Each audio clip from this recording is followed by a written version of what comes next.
പ്രതിഭാസമാണ് ആ ഒരു മാറ്റം എന്ന് എനിക്ക് തോന്നുന്നുണ്ട്. അപ്പോൾ ഇത്രയും കായികമായിട്ട് നമ്മൾ എത്ര ഒരാളെ കുത്തിയാലും നമുക്ക് മതിയാവില്ല. നമസ്കാരം. വിദ്യാഭ്യാസ മന്ത്രിയുമൊത്തുള്ള വേദിയിൽ കലാലയ രാഷ്ട്രീയത്തിനെതിരെ ആഞ്ഞടിച്ച് നവ്യ നായർ. കേരള സർവകലാശാല കലോത്സവത്തിന്റെ ഉദ്ഘാടന സമ്മേളനത്തിൽ സംസാരിക്കുകയായിരുന്നു താരം.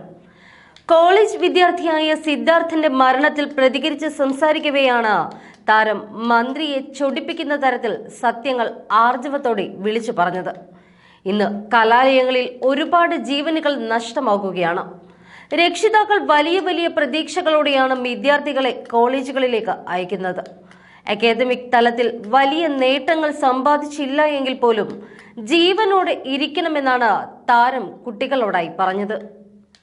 അടിച്ചു പൊളിക്കേണ്ട കാലമാണിതെന്നും നല്ല മനുഷ്യരായി ജീവിക്കണമെന്നും നവ്യ നായർ പറഞ്ഞു. അതേസമയം നവ്യയുടെ പ്രസംഗത്തിനിടെ തന്നെ ശിവൻകുട്ടി വേദിയിൽ നിന്ന് എഴുന്നേറ്റ് പോകുന്ന ദൃശ്യങ്ങളാണ് ഇപ്പോൾ വൈറലാകുന്നത്. നവ്യയുടെ വാക്കുകളോടുള്ള നീരസമാണ് മന്ത്രിയെ അത്തരത്തിൽ എഴുന്നേറ്റ് പോകാൻ പ്രേരിപ്പിച്ചത് എന്ന തരത്തിലും വാർത്തകൾ പുറത്തു വരുന്നുണ്ട്.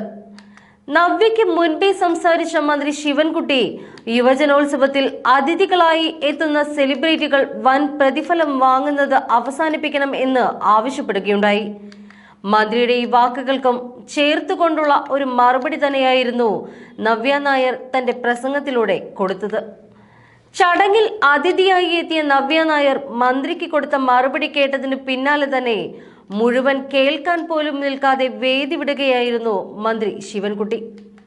സെലിബ്രിറ്റികൾ വൻ പ്രതിഫലം വാങ്ങിയാണ് കലോത്സവത്തിന്റെ ഉദ്ഘാടനത്തിന് എത്തുന്നത് എന്ന് പറഞ്ഞ ശിവൻകുട്ടിയോട് താൻ ഒരു രൂപ പോലും വാങ്ങാതെയാണ് വന്നിരിക്കുന്നത് എന്ന് നവ്യ തിരിച്ചടിച്ചു. താൻ വന്ന വഴി മറക്കില്ല എന്നും കലോത്സവത്തിന് താൻ പ്രതിഫലം വാങ്ങിയിട്ടില്ല എന്നുമാണ് താരം പറഞ്ഞത്. സംസ്ഥാന സ്കൂൾ കലോത്സവത്തിന്റെ ഉദ്ഘാടനത്തിന് തന്റെ ക്ഷണം സ്വീകരിച്ചെത്തിയ നടൻ മമ്മൂട്ടി പ്രതിഫലം വാങ്ങിയിട്ടില്ല. സർവകലാശാല കലോത്സവം നടത്താൻ സാമ്പത്തിക ബുദ്ധിമുട്ടുണ്ട് എന്നുമായിരുന്നു ഉദ്ഘാടന പ്രസംഗത്തിൽ ശിവൻകുട്ടി പറഞ്ഞത്. സെലിബ്രിറ്റികൾ വന്ന വഴി മറന്ന് വൻ പ്രതിഫലം കൈപ്പറ്റുന്നത് അവസാനിപ്പിക്കണമെന്നും മന്ത്രി കൂട്ടിച്ചേർക്കുകയുണ്ടായി. നേരത്തെ പറയാനുണ്ടായിരുന്നു എന്ന് പറഞ്ഞൊരു സീരിയസ് ആയിട്ട് തോന്നിയൊരു കാര്യം, ഞാൻ ഉൾപ്പെടുന്ന മേഖലയാണ് സിനിമാ മേഖല.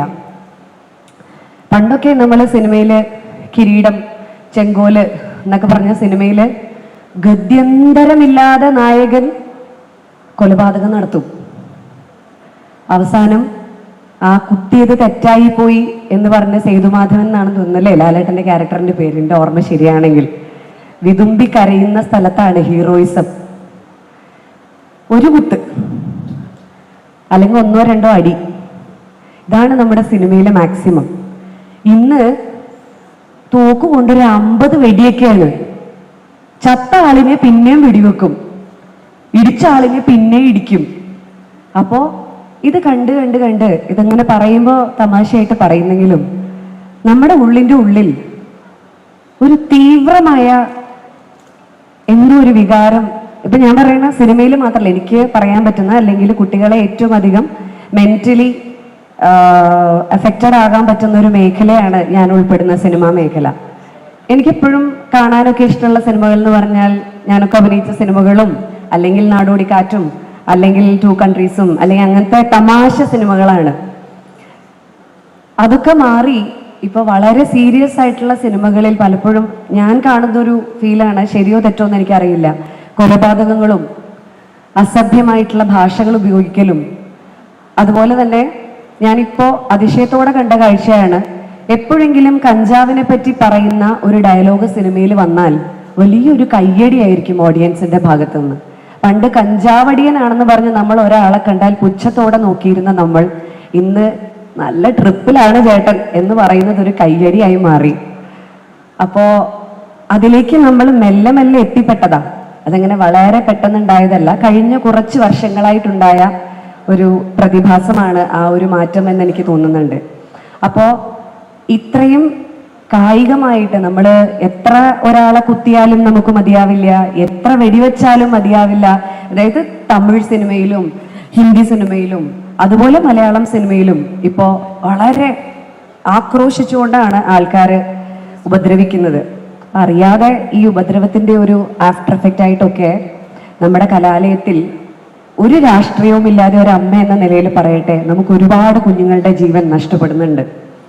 കലാലയത്തിൻ്റെ രാഷ്ട്രീയം വേണ്ടാന്നൊന്നും പറയുന്ന ആളല്ല ഞാൻ. പക്ഷേ നമ്മൾ കുറച്ചൊക്കെ പണ്ടൊക്കെ ഞാൻ മോനോട് പറയായിരുന്നു, ഷെയറിങ് ഈസ് കെയറിങ്.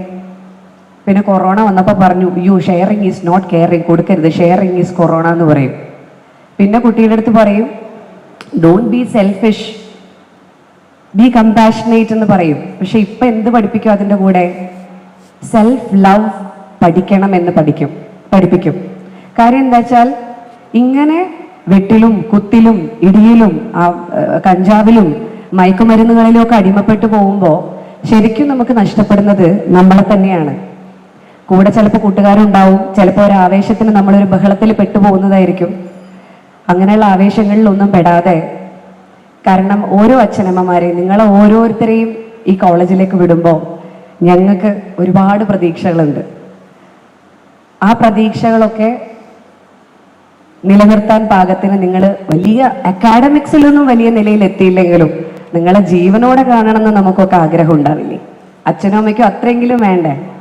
അപ്പൊ നിങ്ങളൊക്കെ പൂർണ്ണ ആരോഗ്യത്തോടു കൂടി ജീവനോടുകൂടി നല്ല മനുഷ്യരായിട്ട് ഈ കലാലയ ജീവിതത്തിൽ നിന്ന് പുറത്തേക്ക് വരുമ്പോൾ ചിറകുകളൊക്കെ മുടപ്പിച്ച് പറന്നുയരണം. അതാണ് മുതിർന്നവരുടെയും നമ്മൾ മാതാപിതാക്കളുടെയും ഒക്കെ ആഗ്രഹം. മറിച്ച് ഈ ചിറകുകളൊക്കെ ഒടിഞ്ഞ് പറക്കാൻ പോലും പറ്റാതെ, നിരങ്ങാൻ പോലും പറ്റാത്ത രീതിയിലേക്ക് അംഗവൈകല്യമുള്ളവരാവുകയോ അല്ലെങ്കിൽ ഈ തരത്തിലുള്ള മയക്കുമരുന്നിന്റെ ഉപയോഗത്തോടുകൂടി ബുദ്ധിഭ്രമിച്ചവരാകുകയോ ഒക്കെ ഉള്ള ഒരു തലമുറയെ നമുക്ക് മുന്നോട്ട് കിട്ടിയിട്ട് എന്താ ആവശ്യം? എനിക്കറിയാം ഇപ്പൊ അങ്ങനെ പറയുന്നൊന്നും നിങ്ങൾക്ക് ആർക്കും ഇഷ്ടാവില്ല, കാരണം ഞാൻ മറ്റേ മോറൽ സയൻസ് ക്ലാസ് എടുക്കണ പോലെ ഇരിക്കും. പക്ഷേ നേരത്തെ നമ്മുടെ ബഹുമാന്യനായ മിനിസ്റ്റർ ഇവിടെ പറഞ്ഞതുപോലെ പലസ്തീനിലെ കാര്യം ഇവിടെ അല്ലാതെ പിന്നെ എവിടെ പറയും എന്ന് പറഞ്ഞതുപോലെ കേരളത്തിലെ കാര്യം ഇവിടെ അല്ലാതെ വേറെ എവിടെ പറയാനാ? അതുകൊണ്ട് പറയാം, നമ്മുടെ കുഞ്ഞുങ്ങളുടെ കാര്യം നിങ്ങളുടെ കയ്യിലാണ്. ഇവിടെ ഇരിക്കുന്ന അല്ലെങ്കിൽ ഇപ്പോ മിനിസ്റ്റർ അടക്കമുള്ള ഇവരുടെ ആരുടെയും കയ്യിലല്ല ഇനിയുള്ള കേരളം. നമ്മളൊക്കെ ഏജ് ഓവറായി കഴിഞ്ഞു. ഇനിയുള്ള കേരളം നിങ്ങളുടെ കയ്യിലാണ്.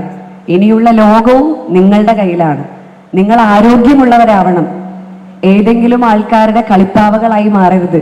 ഏതെങ്കിലും മാധ്യമങ്ങൾ അല്ലെങ്കിൽ ഏതെങ്കിലും സോഷ്യൽ മീഡിയ ചമച്ചുവിടുന്ന ന്യൂസ് മാത്രം ശരി എന്ന് വിശ്വസിച്ച് വരുന്ന ഒരു ന്യൂസിന് താഴെ കമന്റ് എഴുതുന്ന വെറും റോബോട്ടിക് ആയിട്ട് ചിന്തിക്കുന്ന, അതായത് എന്ത് പറയുന്നു അത് മാത്രം ചെയ്യുന്നവരാണല്ലോ റോബോട്ട്. അങ്ങനെ ആവാതെ യുക്തി ഉപയോഗിച്ച് പെരുമാറുന്ന, എന്താണെന്ന് കൃത്യമായി വിശകലനം ചെയ്തതിന് മാത്രം ഒരു അഭിപ്രായം പറഞ്ഞാൽ മതി എന്ന് മനസ്സിലാക്കുന്ന ബുദ്ധിയുള്ള ഒരു തലമുറയായി, വിവേകമുള്ള ഒരു തലമുറയായി, സഹാനുഭൂതിയുള്ള ഒരു തലമുറയായി, എംപതറ്റിക് ആയിട്ടുള്ള ഒരു തലമുറയായി നിങ്ങൾ വളരട്ടെ. പിന്നെ ഇതിന് ഏറ്റവും നല്ല ഒന്നാണ് കലോത്സവം. കാരണം കലയുടെ ഉത്സവമാണ് കലോത്സവം. അതുപോലെ തന്നെ ഞാൻ ഇഷ്ടപ്പെടുന്ന ഒന്നാണ് സ്പോർട്സ്. സ്പോർട്സിലും ആർട്സിലും നമ്മൾ നിമഗ്നരാണെങ്കിൽ, അതിൽ നമ്മൾ മുഴുകി ചേർന്നിട്ടുണ്ടെങ്കിൽ ഒരിക്കലും ഒരാൾ ഉപദ്രവിക്കാനോ, അല്ലെങ്കിൽ സ്പോർട്സ് ആണെങ്കിലും കലയാണെങ്കിലും നല്ല ആരോഗ്യം വേണ്ടതാണ്. ഒരിക്കലും ഈ തരത്തിലുള്ള ദുശീലങ്ങളിലേക്കോ നിങ്ങൾ പോവില്ല. ദുശീലങ്ങൾ എന്ന് പറയുമ്പോൾ ഞാനതിൻ്റെ ഒരു ഹൈ ലെവലായിട്ട് ഉദ്ദേശിക്കുന്നത്, അല്ലാതെ ചെറിയ ചെറിയ കാര്യങ്ങളല്ല ഉദ്ദേശിക്കുന്നത്. ഇപ്പം അതിന് വളരെ ഒരു മോശം സിറ്റുവേഷനിലേക്ക് നമ്മുടെ യങ് ജനറേഷൻ പോയിക്കൊണ്ടിരിക്കുന്നു എന്നുള്ളത് കൊണ്ട് മാത്രമാണ് ഇത്തരത്തിലുള്ള ഒരു ബോറിംഗ് ടോപ്പിക്ക് ഞാൻ സംസാരിച്ചത്.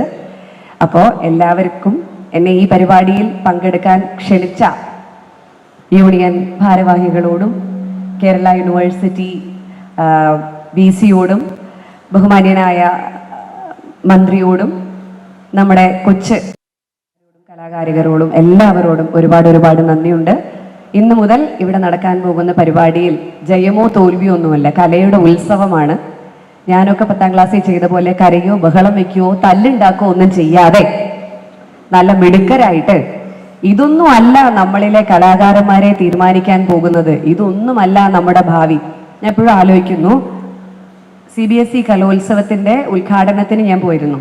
അപ്പോൾ അതിൽ ഒരു വ്യക്തി, അദ്ദേഹം ഒരു വലിയ അഡ്വക്കേറ്റ് ആണ്. വളരെ ഫേമസ് ആയിട്ടുള്ള അഡ്വക്കേറ്റ്. അദ്ദേഹം ഡെസിഗ്നേഷൻ ഞാൻ മറന്നുപോയി, എന്തോ വ്യാപാരി വ്യവസായ അങ്ങനെ എന്തൊക്കെയോ ആണ് അദ്ദേഹം. ഒരു വലിയ ഡെസിഗ്നേഷൻ ഉള്ള ഒരാളാണ് അദ്ദേഹം. സംസ്ഥാന യുവജനോത്സവത്തിൽ പണ്ട് 60കളിൽ പ്രസംഗ മത്സരത്തിന് 1ാം സ്ഥാനം നേടിയ ആളാണ്. രണ്ടാമത് പിന്നെ ഉദ്ഘാടനത്തിന് ഞാൻ അവിടെ ഇരിക്കുന്നുണ്ട്. ഞാനും സംസ്ഥാന യുവജനോത്സവത്തിൽ മത്സരത്തിനൊക്കെ പോയിട്ട് കലാതിലകം കിട്ടാതെ കരഞ്ഞ ആളാണ്. പിന്നെ അവിടെ ഒരു യുവജനോത്സവത്തിലും മത്സരിക്കാൻ പോയിട്ടില്ലാത്ത MLA ഇരിക്കുന്നുണ്ടായിരുന്നു.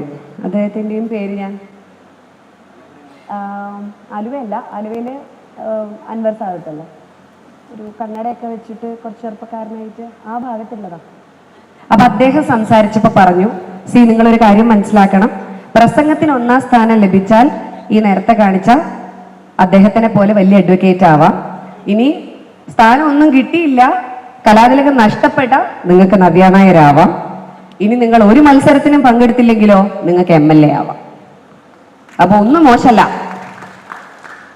നിങ്ങൾക്ക് നിങ്ങളുടെ ജീവിതത്തിൽ നിങ്ങൾ എന്താണ് ആവുന്നതെന്നുള്ളത് ഈ ഇരിക്കുന്ന 3ഓ 4ഓ ജഡ്ജസ് അല്ല തീരുമാനിക്കുന്നത്, മറിച്ച് നമ്മുടെ കഠിനാധ്വാനവും നമ്മുടെ ആഗ്രഹവും നമ്മുടെ പ്രയത്നവും അത് മാത്രമാണ് തീരുമാനിക്കുന്നത്.